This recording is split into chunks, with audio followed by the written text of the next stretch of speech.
तारीख 3 मार्च 2013। स्थान California, America.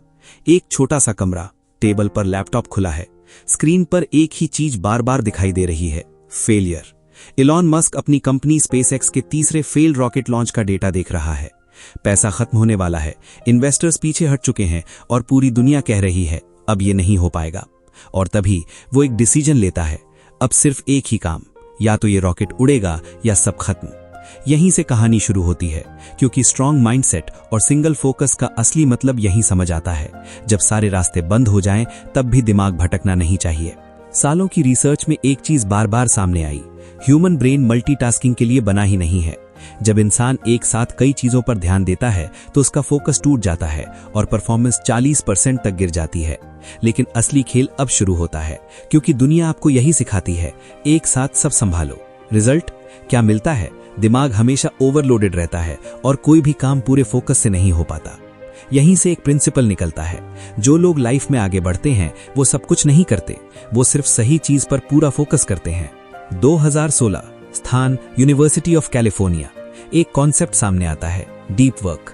इसका मतलब है बिना डिस्ट्रैक्शन के एक ही काम पर पूरा ध्यान लगाना। जब इंसान डीप वर्क में जाता है तो उसका दिमाग पीक परफॉर्मेंस पर पहुंचता है, क्रिएटिविटी बढ़ती है, प्रोडक्टिविटी कई गुना हो जाती है। लेकिन यही सबसे बड़ा चैलेंज है, क्योंकि आज का एनवायरनमेंट ही डिस्ट्रैक्शन से भरा हुआ है। फोन, नोटिफिकेशंस, सोशल मीडिया, हर चीज आपका ध्यान खींच रही है। और तभी समझ आता है कि फोकस कोई नेचुरल चीज नहीं है, ये ट्रेन करना पड़ता है। अब असली ब्रेकडाउन शुरू होता है। माइंडसेट स्ट्रांग कैसे करें? पहला सच, माइंडसेट मोटिवेशन से नहीं बनता, सिस्टम से बनता है। अगर आप रोज अलग अलग चीजों के पीछे भागते रहोगे तो दिमाग कभी स्टेबल नहीं होगा। दूसरा सच, फोकस का मतलब ना कहना है, हर डिस्ट्रैक्शन को रिजेक्ट करना पड़ेगा। और तीसरा, क्लैरिटी। जब तक ये क्लियर नहीं है कि आपको करना क्या है, तब तक दिमाग भटकता रहेगा। और तभी एक पैटर्न दिखता है, सक्सेसफुल लोग कम चीजें करते हैं लेकिन पूरी ताकत से करते हैं। अब एग्जीक्यूशन शुरू होता है। आप एक काम चूज करते हो, सिर्फ एक, बाकी सब साइड में। शुरुआत में दिमाग रेजिस्ट करेगा, बार बार डिस्ट्रैक्शंस आएंगे, फोन उठाने का मन करेगा, कुछ नया करने का अर्ज आएगा। लेकिन यही असली टेस्ट है, क्योंकि माइंडसेट स्ट्रांग तब बनता है जब आप उस अर्ज को इग्नोर करते हो। धीरे धीरे दिमाग अडैप्ट होने लगता है।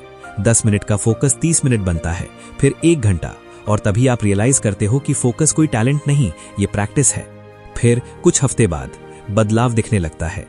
आप पहले से कम काम कर रहे हो, लेकिन आउटपुट ज्यादा है, डिस्ट्रैक्शंस कम हो चुके हैं, क्लैरिटी बढ़ गई है। सबसे बड़ा बदलाव, अब डिसीजंस आसान हो गए हैं, क्योंकि आपके पास एक क्लियर डायरेक्शन है। और तभी माइंडसेट शिफ्ट होता है। अब आप रिएक्ट नहीं करते, कंट्रोल में रहते हो। यही वो पॉइंट है जहां स्ट्रांग माइंडसेट बनता है। और फिर कुछ महीने बाद, अब जिंदगी बाहर से वही है, लेकिन अंदर पूरी बदल चुकी है। अब आप हर चीज के पीछे नहीं भागते, सिर्फ उस चीज पर काम करते हो जो मैटर करती है। फोकस अब फोर्स नहीं लगता, नेचुरल हो चुका है। और सबसे बड़ी बात, अब कॉन्फिडेंस आता है, क्योंकि आपको पता है कि आप जो शुरू करते हो उसे खत्म कर सकते हो। यही असली ट्रूथ सामने आता है। स्ट्रॉन्ग माइंडसेट कोई शॉर्टकट नहीं, ये रोज के छोटे डिसीजन से बनता है। और सिंगल फोकस वही वेपन है जो किसी भी इंसान को एवरेज से एक्स्ट्रा ऑर्डिनरी बना सकता है।